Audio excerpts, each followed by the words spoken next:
Bonjour et bienvenue dans C'était pas mieux avant, votre émission dans laquelle on revient sur des événements et des personnalités marquants de l'histoire politique de la France et du monde. Et aujourd'hui, on s'en va pour le Chili, où l'extrême droite a réussi à reprendre le pouvoir par les urnes. C'est en effet le candidat José Antonio Kast qui l'a emporté au second tour contre la candidate de la gauche, Janet Rala. José Antonio Kast est un héritier de la dictature de Pinochet, autoritaire et néolibérale.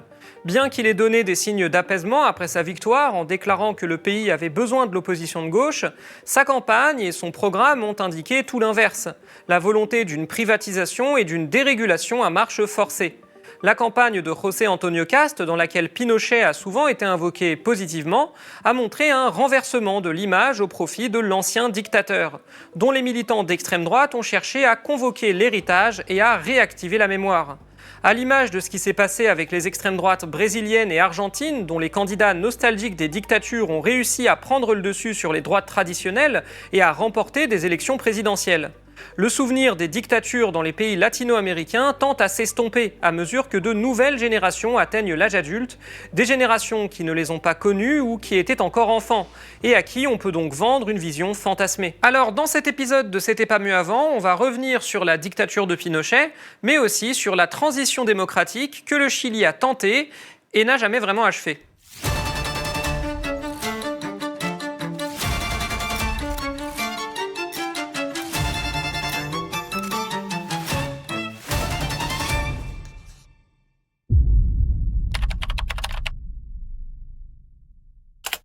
On remonte en 1970. Au Chili, l'élection présidentielle est remportée par Salvador Allende, un candidat de gauche dont le projet est de réaliser rien moins que le socialisme de manière démocratique.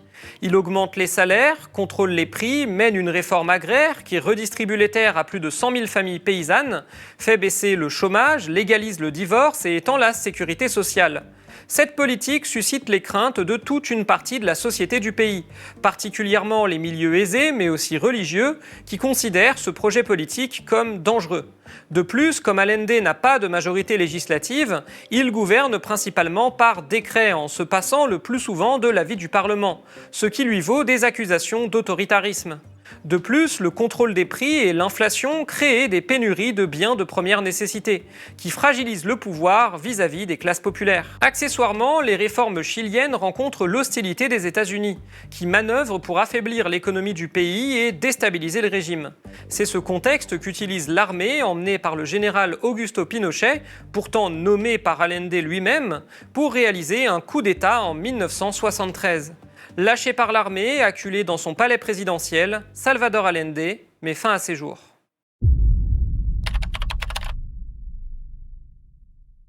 Augusto Pinochet prend le contrôle du pays et il lance immédiatement une vague de répression politique. Le parti de Salvador Allende, l'Unité populaire, est interdit, de même que les syndicats, les grèves et tout ce qui ressemble de près ou de loin à un mouvement de contestation. Les libertés publiques sont supprimées et des milliers de personnes sont arrêtées et torturées par le nouveau régime. Nombre de Chiliens fuient le pays pour aller se réfugier là où ils ne seront pas persécutés. Le nouveau régime est d'orientation néolibérale et très conservatrice. Accessoirement, il s'inscrit dans une tendance plus globale à l'échelle du continent. Au même moment, des pays voisins comme l'Argentine et le Brésil sont sous la coupe de dictatures militaires comparables. Le bilan de la répression est sans appel. Entre 1973 et 1988, ce sont plus de 40 000 personnes qui ont été arrêtées, emprisonnées, torturées et dans certains cas assassinées par le régime. Les décomptes officiels d'aujourd'hui parlent de plus de 4000 victimes de la dictature de Pinochet.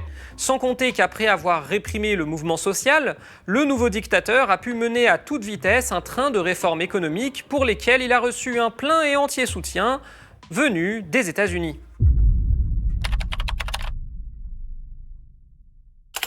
Les Chicago Boys tirent leur nom de l'école de Chicago, une école d'économistes américains de l'université de Chicago qui défendait le libéralisme. Face aux difficultés que commençaient à rencontrer les États-providence, elle propose une dérégulation massive de l'économie, le désengagement de l'État des affaires sociales et l'encouragement du secteur privé pour le remplacer.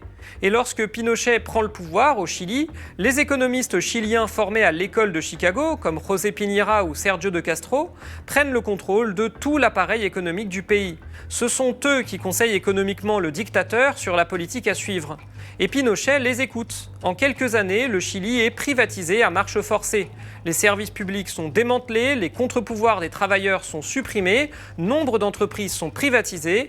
Bref, le Chili devient un véritable laboratoire du néolibéralisme.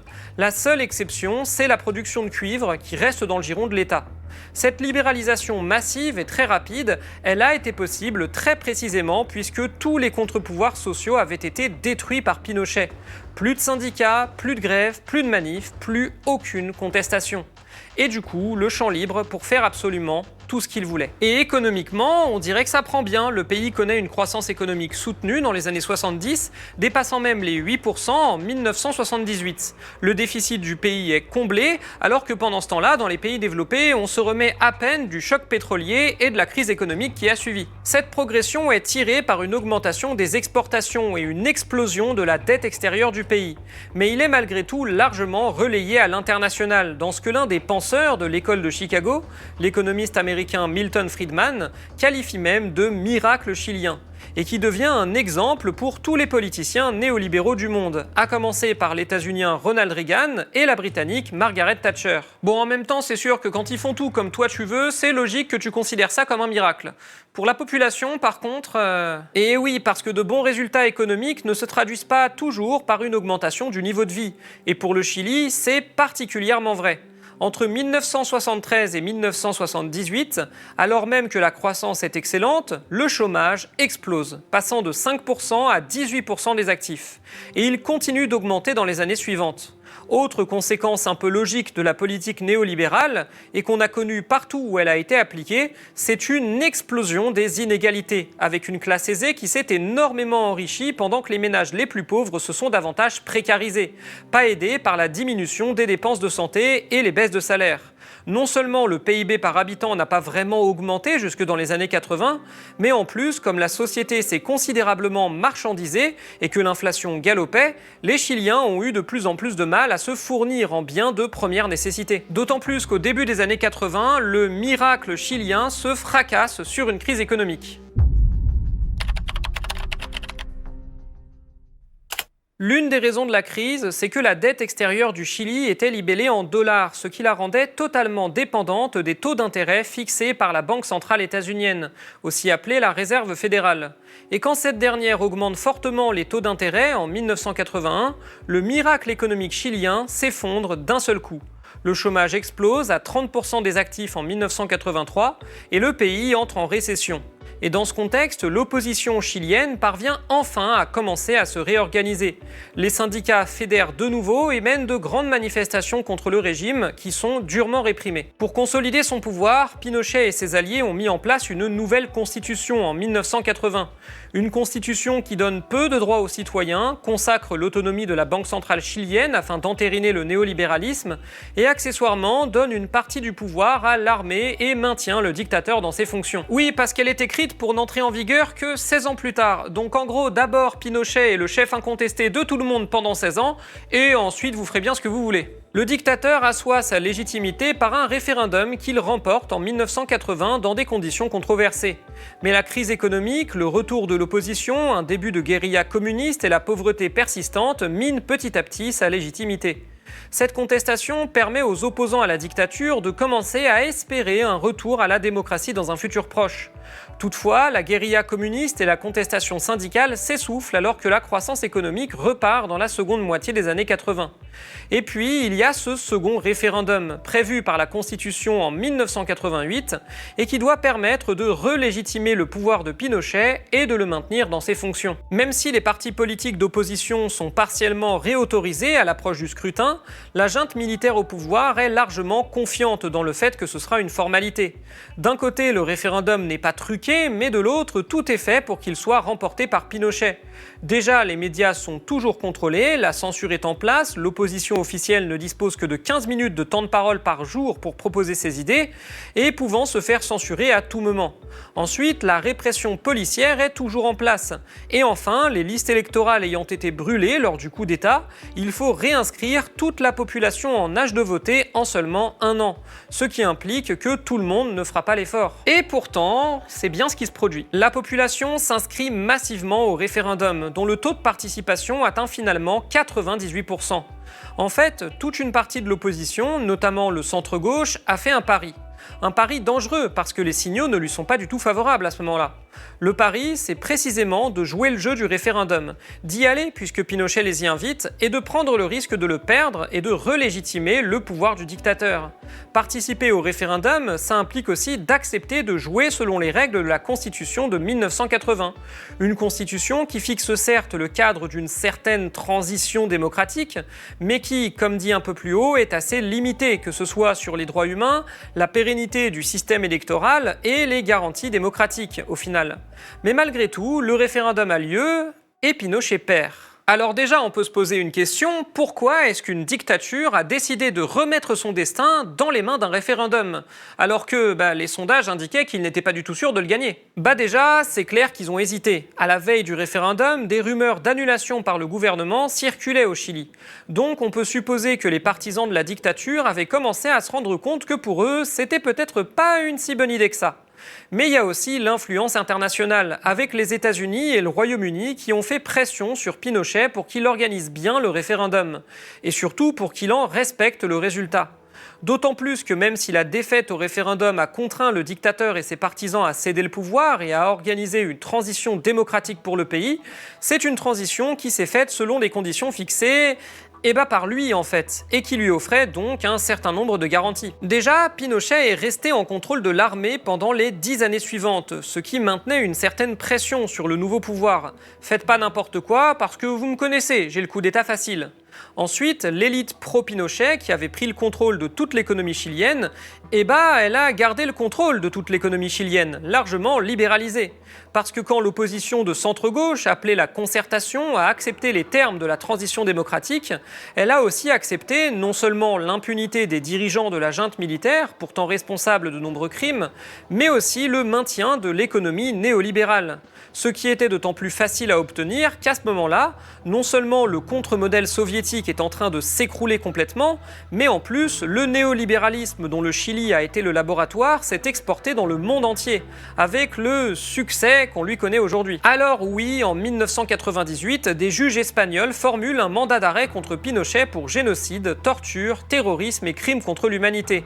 Bien que l'exécutif chilien le soutienne officiellement, son arrestation à Londres réactive la mémoire des crimes du régime et contraint l'armée à reconnaître les violations des droits humains commises lorsqu'elle était au pouvoir.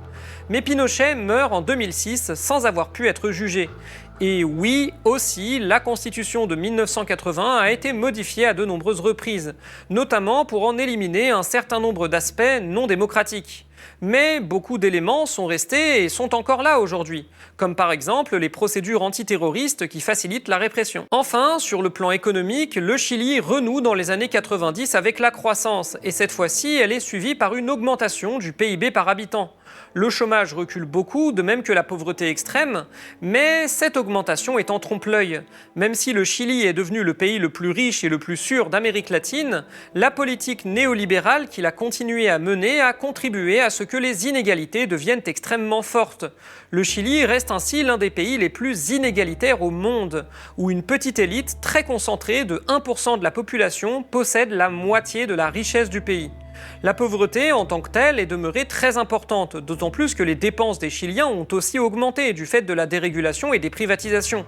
Accessoirement, le problème des politiques néolibérales, c'est qu'en cas de crise, les filets de sécurité sociaux sont faibles, voire inexistants. Et quand le modèle économique chilien commence à s'affaiblir dans les années 2010, aucun véritable système de protection n'est suffisamment solide pour prendre le relais. Et c'est dans ce contexte que la contestation recommence. En 2019, un grand mouvement de contestation secoue le Chili. Il remet en question deux choses. D'une part, la constitution du Chili, qui continue de comprimer la démocratie en limitant la portée des politiques sociales ainsi que certains droits fondamentaux. Et d'autre part, le néolibéralisme, qui continue de mener le pays et qui, depuis plusieurs années, n'offre plus les rentes promises. À la suite de cette contestation, Gabriel Boric, candidat de la gauche radicale, remporte l'élection présidentielle de 2021 contre le candidat d'extrême droite, José Antonio Kast. Sa promesse est d'enfin solder l'héritage de la dictature de Pinochet, en élaborant une nouvelle constitution. L'année d'après, la constituante, largement dominée par les partis de gauche, soumet à référendum une nouvelle constitution. Cette dernière met le respect des droits humains en son cœur, rend la parité homme-femme obligatoire dans les organes de l'État, sanctifie les mécanismes de protection de l'environnement, introduit des mécanismes de démocratie directe avec un référendum d'initiative populaire, notamment pour pouvoir changer la Constitution, des élections législatives au scrutin proportionnel plurinominal avec des sièges réservés aux minorités indigènes. Bref, salade tomate-oignon. Et pourtant, ça passe pas. Le nouveau texte constituant suscite la désapprobation totale de l'opposition de droite, qui reproche pêle-mêle la diminution des pouvoirs du Sénat, la place trop importante accordée aux minorités indigènes, mais aussi le simple fait qu'elle ait été rédigée sous le contrôle de la gauche, sans véritable compromis avec la droite. Le texte est finalement rejeté largement avec plus de 60% de désapprobation. Ce camouflet entache considérablement la popularité de Gabriel Boric et surtout met un gros coup d'arrêt au mouvement social. Une nouvelle constitution est mise sur pied, cette fois conçue par la droite, et beaucoup plus modérée que la précédente, mais elle est à nouveau rejetée, quoiqu'à une majorité plus courte, en 2023. Gabriel Boric déclare finalement le processus constituant terminé, actant ainsi son échec. Et cet échec, ainsi que l'incapacité de Boric de mener d'importantes réformes sociales en l'absence d'une majorité pour le faire au Parlement, le contrôle du système médiatique chilien par les élites économiques, mais aussi la pauvreté et les inégalités persistantes au Chili, expliquent en partie la défaite de la gauche lors de l'élection présidentielle de 2025. José Antonio Cast, le candidat de l'extrême droite, a fait campagne sur l'insécurité et sur le rejet de l'immigration vénézuélienne. Ouvertement nostalgique du régime de Pinochet, il a profité de l'échec de Gabriel Boric pour promouvoir un autre récit. Un récit nostalgique de Pinochet, celui d'un Chili sécuritaire, conservateur et néolibéral, en surfant sur le désenchantement vis-à-vis du processus constituant et l'incapacité de Boric à réformer enfin la politique du pays.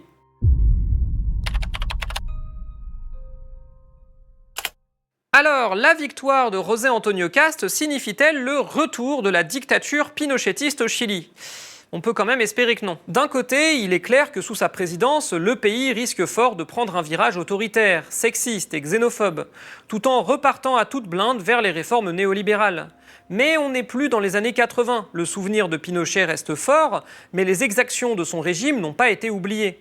De plus, le nouveau président demeurera lui aussi limité. D'une part par le pouvoir législatif extrêmement morcelé au Chili, et d'autre part par le maintien d'une gauche radicale puissante, qui a réussi à se maintenir à un niveau élevé alors qu'elle était donnée pour morte au début de la campagne. Sans compter qu'au vu des résultats des pays voisins, comme l'Argentine et les États-Unis, il est peu probable que les politiques néolibérales prônées par Cast donnent des résultats probants.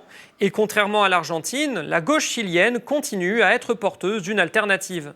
Mais aujourd'hui, la balle n'en est pas moins dans le camp de l'extrême droite.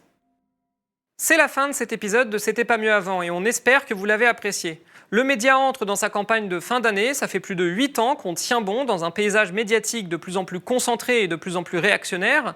Tous les jours, nos plus de 25 travailleurs et travailleuses tournent, écrivent, filment, montent. Tous les jours, ils et elles mènent la bataille de l'info. Et pour continuer, on a besoin de vous. Parce que le média ne compte ni sur les milliardaires, ni sur le Père Noël. Notre histoire, c'est vous qui la faites. Alors vous pouvez nous aider à continuer à vous informer et à créer un paysage médiatique plus éthique, plus social et plus solidaire, en vous abonnant ou pourquoi pas en nous soutenant financièrement. À la prochaine!